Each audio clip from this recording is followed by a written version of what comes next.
Hey friends, Dylan Bates here, the Final Cut Bro. Today I am so stoked because I'm gonna have the better Dylan John, come on and show you some really cool stuff. Okay, let me pull this.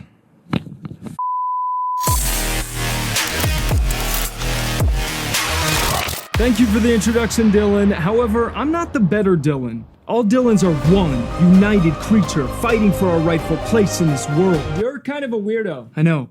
So if you don't think your videos look that good, or you consider yourself somewhat of a beginner when it comes to color grading, these 3 simple steps will get you on the right track to fantastic looking videos. Step 1, make sure your shot is balanced correctly. All this means is making the colors in your shot natural to what our eyes see. Too often on Facebook especially, I'll see videos with a gross off-color tint to it. Usually this happens when your white balance was set incorrectly in camera. So my favorite things to use to color correct my shot are my color curves and the RGB overlay. Bring up your RGB overlay by pressing the shortcut Command 7. Click this little icon here, make sure you have the waveform selected, and click RGB overlay.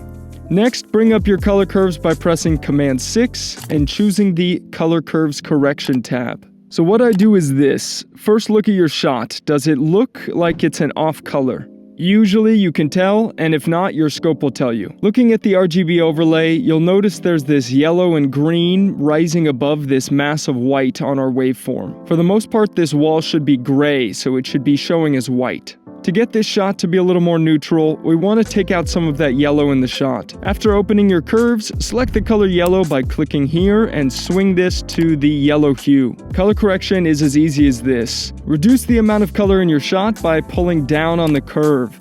So I'm just going to pull down on the center of the yellow curve, and already you'll notice that the RGB overlay colors converge and our shot looks a lot more natural. Even if later on you end up adding different colors into your shot for a stylized look, having all your shots the same color and starting from a neutral color will make it much easier for you when you create that style. Step 2 is to expand the dynamic range of your shot.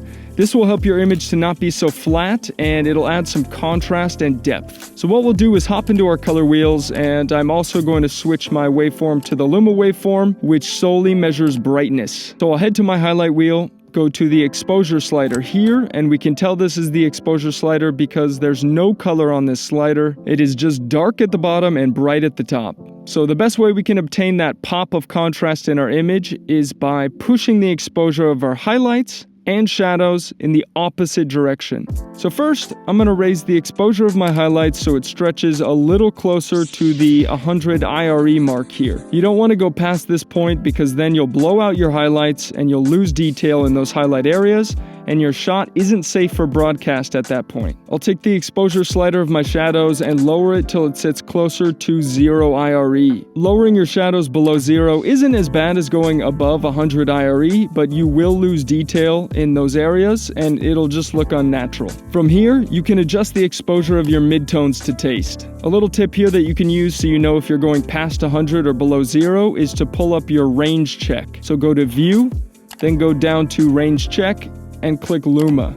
Now, zebras will pop up if we push our highlights or shadows too much. The final step to creating fantastic looking videos after you color correct and add contrast to create some pop in your image is to start building the stylized look of your shot. And how you stylize your shot depends on what you're going for and what your video is about. But if I were to give you a general tip, adding some complementary colors into your shadows and highlights is going to be the quickest and easiest way to create some style. Complementary colors are colors that oppose each other on the color wheel, and when used together in a shot, they add contrast and color separation. So for this shot, we're going to go with magenta and its contrasting color, yellow. So I'm going to take the shadows hue slider and pull some yellow into our shadows by taking this and dragging it towards yellow. Then I'm going to go to my highlights and pull some magenta into our highlights. Now you can adjust the midtones how you like, but I think that's looking pretty good for a quick grade. I may raise the saturation a little bit, and something to note is that this red on his shirt is way too saturated. We can see that by looking at our vector scope here, which not only tells us if our subject's skin is accurate, but also lets us know if our colors are overly saturated. You never want to go past these boxes if you were to draw an imaginary line connecting each one, and you really shouldn't even be getting all that close to them. So as a bonus tip, I'll show you how to dial this red back.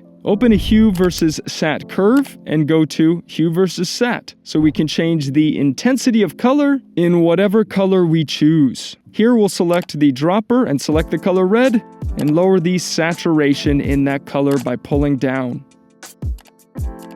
Boom, done. So we made our shot's color look a bit more natural, and in this color wheels we expanded our dynamic range and we added some style into the shot real quick. Lastly, we added a hue versus sat curve to dial back on the saturation of this red.